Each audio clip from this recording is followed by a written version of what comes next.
The day had started just like any other. The sun filtered through the half-drawn curtains in the living room, birds chirped in the trees outside our suburban home in Oregon, and the scent of fresh coffee wafted through the air.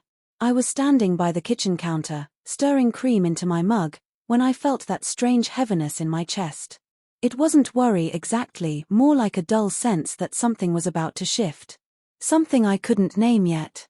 My name is Laura Bennett, and I'm a 43-year-old single mom to a 17-year-old son named Ethan.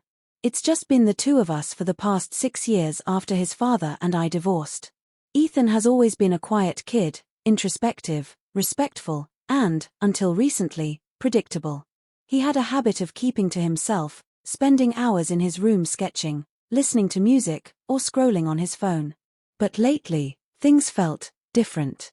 He was quieter. Not in the usual teenage boy way, but in a watchful, tense way. As though he were holding something in, always on the edge of saying something he didn't want to say. I didn't push. I never wanted to be the kind of parent who pried.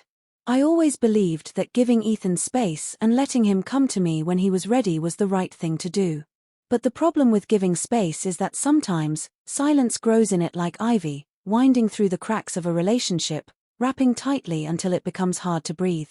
That particular afternoon, I was folding laundry in my bedroom. The summer heat had crept in early, and I was in a light camisole and shorts. My bedroom door was open, and I was humming absent-mindedly to the radio when I turned around and saw Ethan standing just a few feet away. I hadn't heard him come in. He startled me, and I laughed, a bit breathlessly. "Ethan, you scared me. What's up?" He didn't answer right away. His eyes flicked around the room before landing on mine. "Can I talk to you?" he asked, voice unusually firm. I nodded and gestured for him to sit at the edge of the bed. "Of course, honey. What's on your mind?" He hesitated. The silence that followed was so thick I could hear the whir of the ceiling fan above us. I sat down next to him. "Is everything okay at school?" I asked. "Is someone bothering you?" "No," he said quickly. "Nothing like that." His hands were clenched in his lap. I waited. He finally looked up and said, "I think I made a mistake. And I don't know how to fix it." My heart dropped a little. "Okay. What kind of mistake?" His eyes shifted, then dropped to the floor. "I crossed a line. With you." I stared at him, confused. "What do you mean?" He stood up suddenly and started pacing. "I was in your room a few nights ago.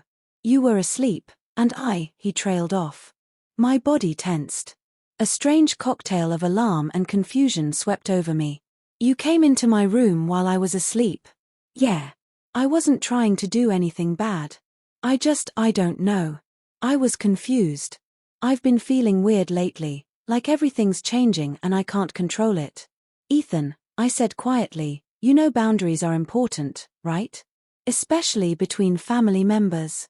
He nodded quickly. "I know, Mom. That's why I'm telling you. Because I feel awful.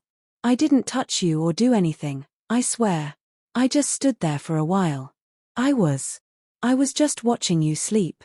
The words chilled me more than I wanted to admit. I stood up and crossed my arms. I wasn't angry exactly, but I was trying to process the weight of what he'd said. "Ethan, that's not okay.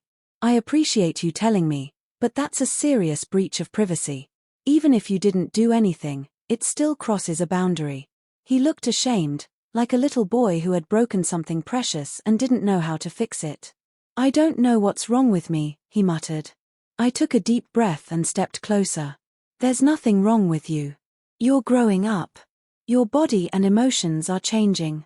But that doesn't give you the right to ignore other people's personal space. Even mine."